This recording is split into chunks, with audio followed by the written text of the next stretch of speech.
This is Christopher Sernaque, hosting episode 7 of season 2 of the Current Topics in Science podcast. This podcast will address breaking scientific news in light of the origins debate and host interviews with scientists. This podcast is available on the following platforms: iTunes, Stitcher, Google Podcasts, Spotify, and iHeartRadio. Video recordings of the podcast will be uploaded to YouTube. Enjoy the podcast.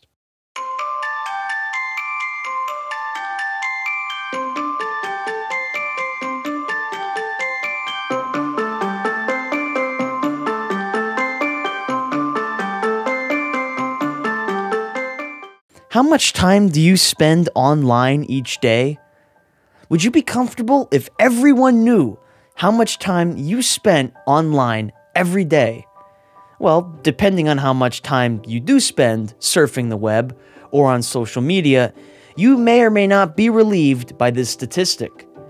According to Digital Information World, the Digital 2019 report by Hootsuite and We Are Social reveals that the average internet user spends more than a quarter of their life on the World Wide Web. Consumers are online an average of 6 hours and 42 minutes each day, whereas mobile devices remain to be a popular mode for connecting to the digital world. Now, the numbers above equate to more than 100 days of online time for an average internet user. That is more than 27% each year. By the way, do you know what the most visited website is? According to a Bing search result, Google is the most popular search engine and website on the internet. On a similar note of popularity, Mike Wall, writing for Space.com, reports that SpaceX's first astronaut launch was NASA's most watched online event ever.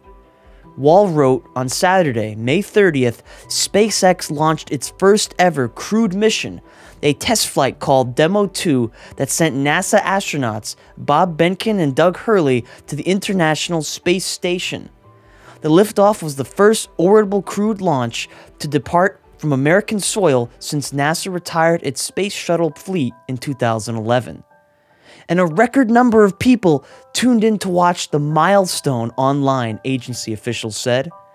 The NASA Associate Administrator for Communications said, "We're still collecting the data, but some of our metrics are saying that peak viewership for the joint NASA-SpaceX launch broadcast across all of our platforms was at least 10.3 million concurrent viewers, the most watched event we've ever tracked."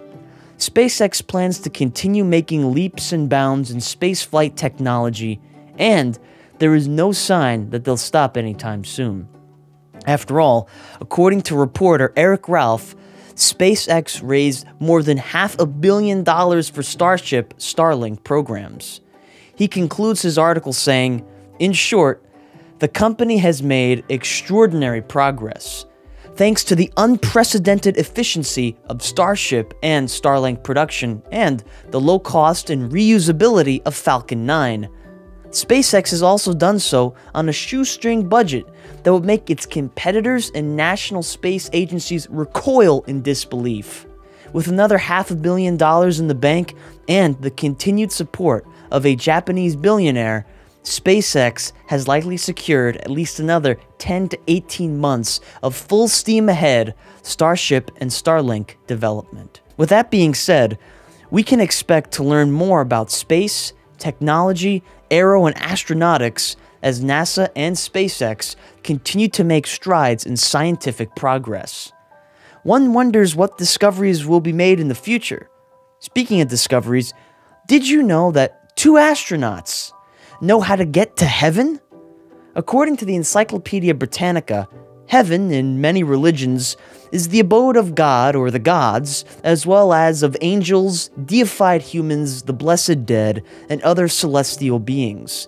It is often conceived as an expanse that overarches the earth, stretching overhead like a canopy, dome, or vault, and encompassing the sky and upper atmosphere, the sun, moon, and stars, and the transcendent realm beyond. In contrast to that, the Apostle Paul, in one of his letters to the Corinthians, said, "But as it is written, eye hath not seen, nor ear heard, neither have entered into the heart of man the things which God hath prepared for them that love him. Before we get back to the astronauts who know the route to heaven, let us ask the question, is heaven a real place? After all, isn't the Big Bang responsible for the origin of the universe, not God?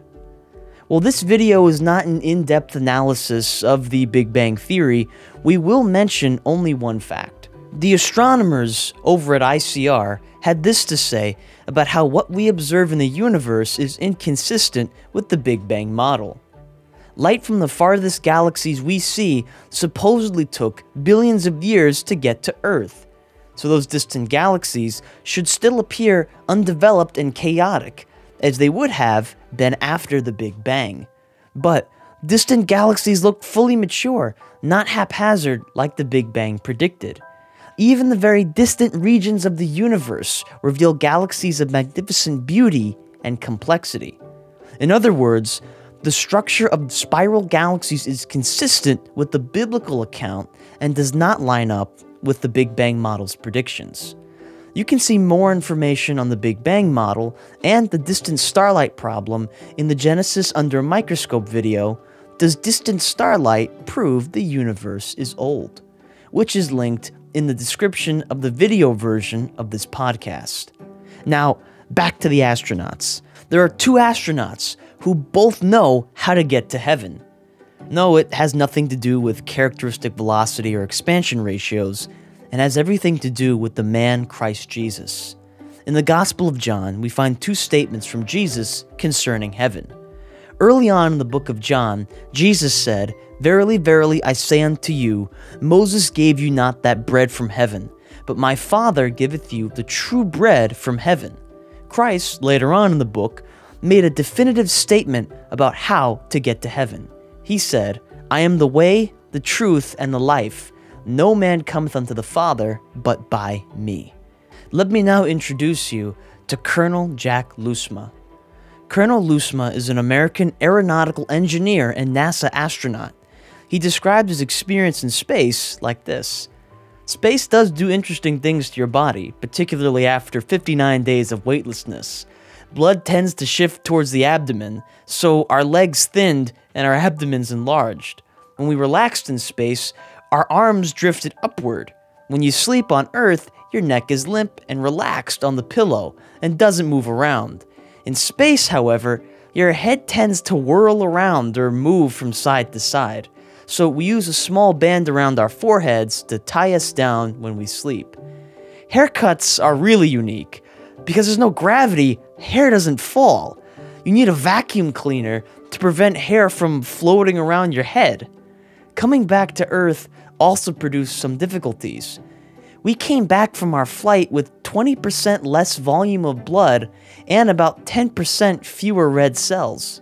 Besides having an interesting career as an astronaut, Colonel Jack Loosma has accepted Christ as his personal savior and is a creationist. Speaking on how the created universe reveals God, Colonel Loosma said, I've seen some of the intricate engineering that is necessary before a spacecraft can reach orbit. My experiences with Skylab and the Apollo-Soyuz mission and now the Space Shuttle reconfirm that nothing worthwhile happens without intelligent planning and design. Nothing creates itself. I don't see God in space as a physical body, but I see all kinds of evidence of his existence, his intelligence, and his power. The cosmos is far more complex than any space vehicle. If I can't believe that a spacecraft I fly assembled itself, how can I possibly believe that the universe assembled itself? I'm convinced only an intelligent God could have built a universe like this. The now deceased Colonel James Irwin concurs with Colonel Loosma.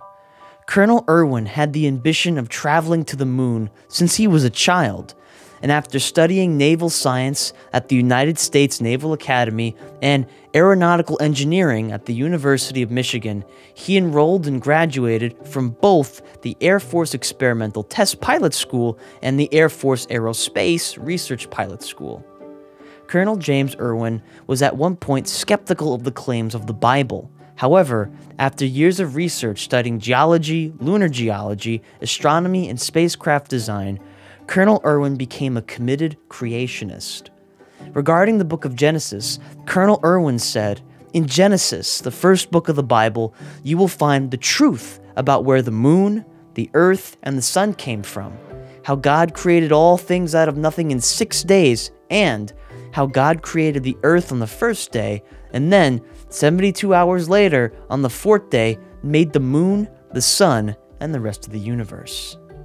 It is God and God's Word that Colonel Irwin credits for the success of scientific and astronomical research, saying, "It is critically important to recognize the creator of this great planet and the universe in which it exists. After all, he's the one who created the laws of science that make space travel possible." Colonel Irwin has found that science confirms the Genesis account. Regarding the scientific evidence for creation, Irwin said, "Most of the rocks previously brought back from the moon were dark, dense basalt.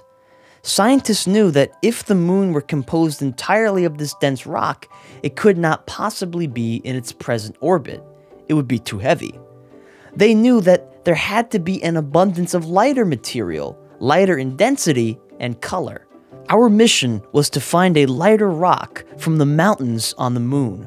While we were exploring, we found a pure white rock, the oldest rock brought back from the moon, part of the deep internal material which had been ejected to make the mountains, and the most important scientific discovery of our mission.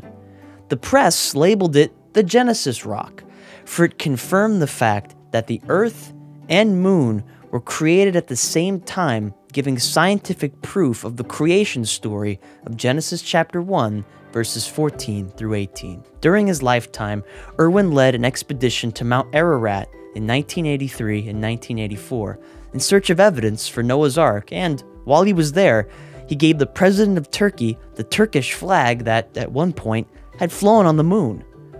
Unfortunately, Colonel Irwin's life came to a close due to heart complications. Colonel Irwin's irregular heart rhythms were first noticed during an extended work period of 23 hours on the moon before he got back to the command module Endeavour. In honor of his passing, and to all astronauts and workers in the field of spaceflight, we pray for the continued success of each mission. Summarizing his life's goal, Colonel Irwin said, "I am now more than an earthling because I have walked on the moon. Being on the moon had a profound spiritual impact upon my life. Before I entered space with the Apollo 15 mission in July of 1971, I was a silent Christian, but I feel the Lord sent me to the moon so I could return to the earth and share His Son, Jesus Christ." Just as Colonel Lusma and Colonel Irwin accepted the Savior, we now invite you to consider the evidences you've heard today and stand in awe of your Creator as you accept Him into your heart as your Lord, for Christ Jesus is the only route to heaven. Thank you very much for taking the time to learn with us on current topics in science, where scientific discoveries are examined in light of the origins issue. Please share and subscribe to the Current Topics in Science podcast. It's available on iTunes, Stitcher, Google Podcast, Spotify, and iHeartRadio.